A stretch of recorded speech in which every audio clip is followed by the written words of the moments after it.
Do you have $50 right now? Good, because that might be all you need to start building your first $100,000. Now, I know that sounds ridiculous. Most people believe they need to earn more money before they can start building wealth. They think they need a bigger salary, more time, more opportunities, or a large amount of money ready to invest. But there's a problem.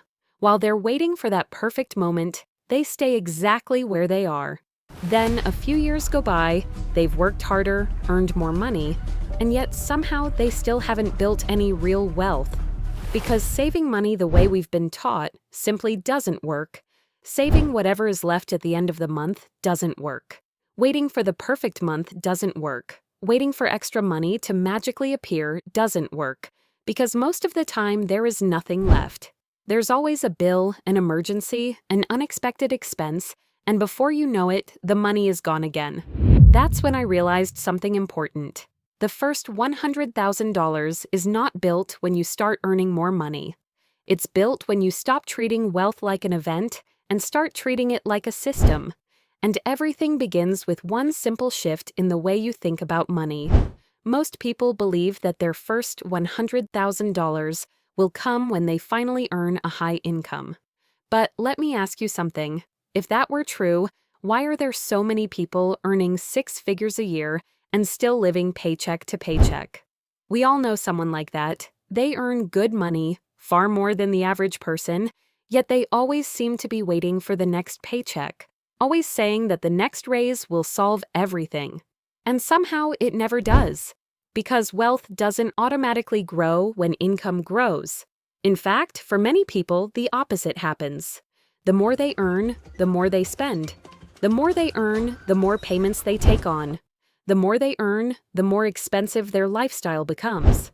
Without realizing it, every raise turns into a new financial obligation. That's why so many people spend years chasing more money without ever building real wealth. They think the problem is that they don't earn enough, when in reality, the problem is that they don't have a system.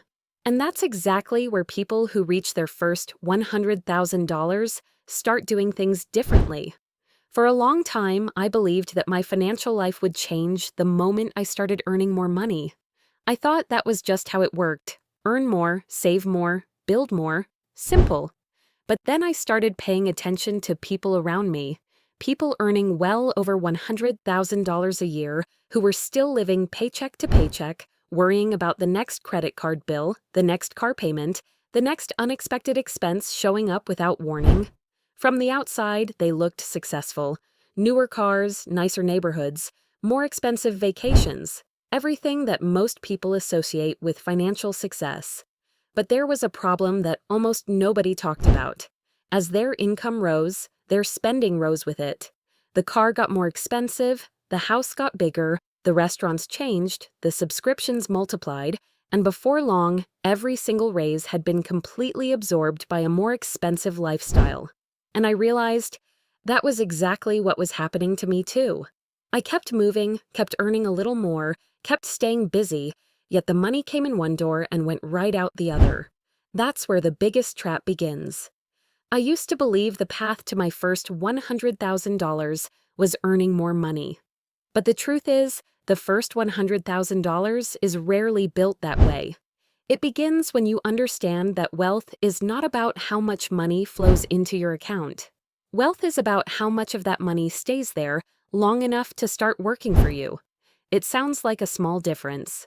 But that difference is exactly what separates people who spend their entire lives chasing money from those who quietly build wealth year after year. And once I understood that, everything changed. The game doesn't start when you get a big raise. The game starts when you learn how to control the money that's already passing through your hands. Once I understood that wealth wasn't about how much money flowed into my account, but about how much of it actually stayed there, a very honest question followed. If earning more wasn't the answer, why was I still struggling? The answer was hiding in the most common piece of financial advice I had ever received. I heard it from my parents, from friends, from coworkers, even from people who were supposed to know better. Spend less and save whatever is left at the end of the month. For years, I followed that advice, And for years, it didn't work. Because it relies on an assumption that almost never matches reality. The idea that there will actually be something left over. There was always something waiting for my money before it ever reached a savings account. An unexpected bill, a car repair, a medical expense, a birthday gift, an unplanned trip, or just a collection of small purchases that seemed harmless on their own, but quietly consumed a huge portion of my income every single month. Then the month ended exactly the way it began, and I promised myself that next month would be different, that I'd be more disciplined, that I'd finally start investing for real. But the next month arrived, new expenses appeared, and the cycle started all over again. And the worst part? It wasn't because I was irresponsible. It wasn't because I lacked discipline. I was simply following a system that was designed to fail. I think about it like trying to build a house. It would be ridiculous to spend money on everything else first and only check at the end of the month to see if there was anything left to begin construction. But that's exactly what I was doing with my financial future. I was spending first and trying to invest later. And that's why it never worked, because wealth is not built with leftovers. Wealth is built through priorities. The people who actually reach that first $100,000 don't wait until the end of the month to see if they can invest. They decide to invest first and then organize the rest of their financial life around that decision. That shift sounds almost too simple, but the moment I stopped treating investing as something I'd do with whatever was left over and started treating it as the first decision of every month, everything began to change. When I realized that saving what was left over would never work, the first question I asked myself was, so what do I actually do? And the answer was simple, almost too obvious. I needed to reverse the order. Most people pay all their bills first, cover all their monthly expenses, and then, if anything is left, they think about investing. But almost nothing is ever left. And when something is, it's so little that it feels pointless. So the thought creeps in, this month didn't work out, but next month I'll really start. And next month comes. And the same story plays out again. The people who actually build wealth do the opposite.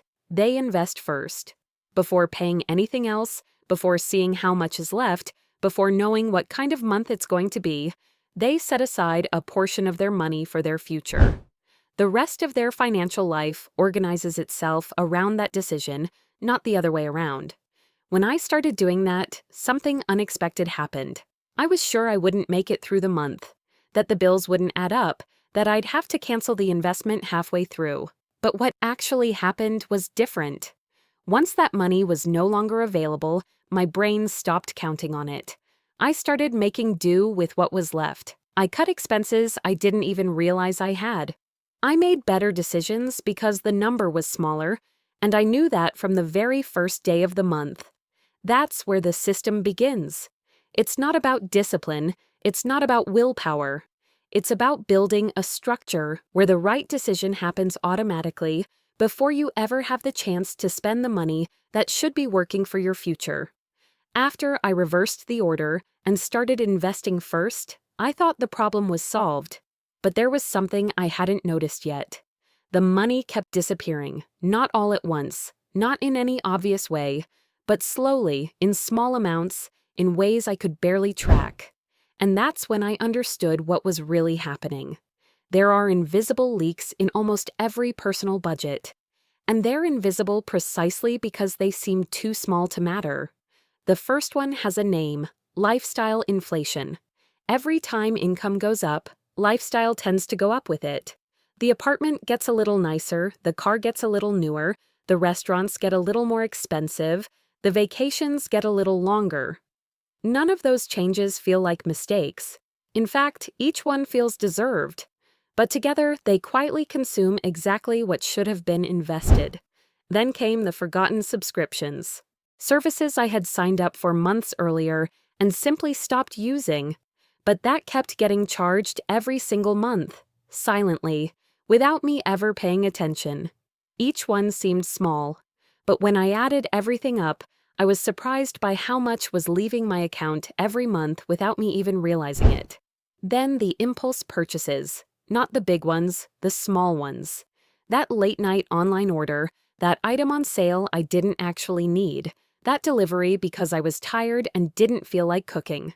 Individually, none of those expenses seemed relevant. Collectively, they did quiet damage every single month. And then I realized something that completely changed the way I saw my money. The problem was never that I wasn't earning enough.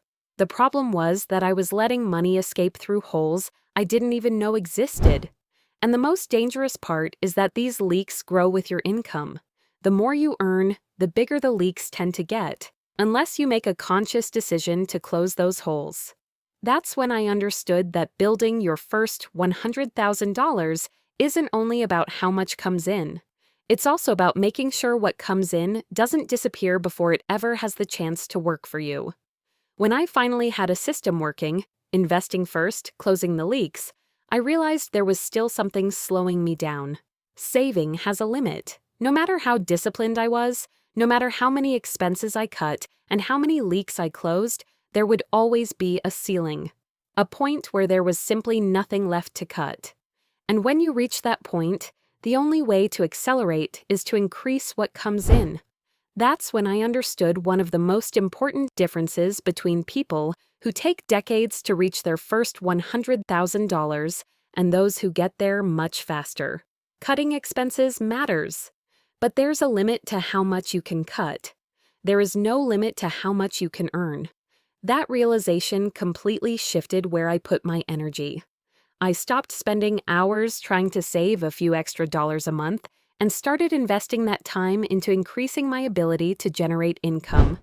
I learned new skills that made me more valuable at work. I pursued promotions with more intention. I started exploring ways to bring in extra income on the side, small projects, services, things I could do outside of my main job without disrupting my regular routine. In the beginning, the amounts were small, almost insignificant, but every extra dollar that came in went straight to my investments, not toward a better lifestyle, not toward a purchase I had been putting off, straight toward the future I was building. And that's when the journey really started to accelerate, because when you combine a solid investment system with a growing income, the numbers start moving differently. Every new raise, every extra income stream, every new skill you develop, all of it goes to the same place, pushing you faster toward your goal. The journey to $100,000 doesn't have to last a lifetime, but it does need a system, and that system works so much better when you're also working to increase the fuel that feeds it. When I started this journey, $100,000 felt like an absurd number. It felt too far away, too big, like a goal that was made for other people, people with higher salaries, better opportunities, or simply more luck than I had. And that thought almost made me give up before I even started. Because when a goal feels too big, the natural tendency is to not begin at all, or to begin without really believing. And when you don't believe, any small obstacle is enough to make you stop. That's when I learned that the first goal is not $100,000. The first goal is $1,000. Just that. Nothing more. To reach that first $1,000 invested and realize that it was possible, that the system worked, that you were able to set money aside even in a hard month, even with bills arriving, even with life happening the way life always does. Then the goal is $5,000, then $10,000, then $25,000, then $50,000, and then, almost without noticing, $100,000.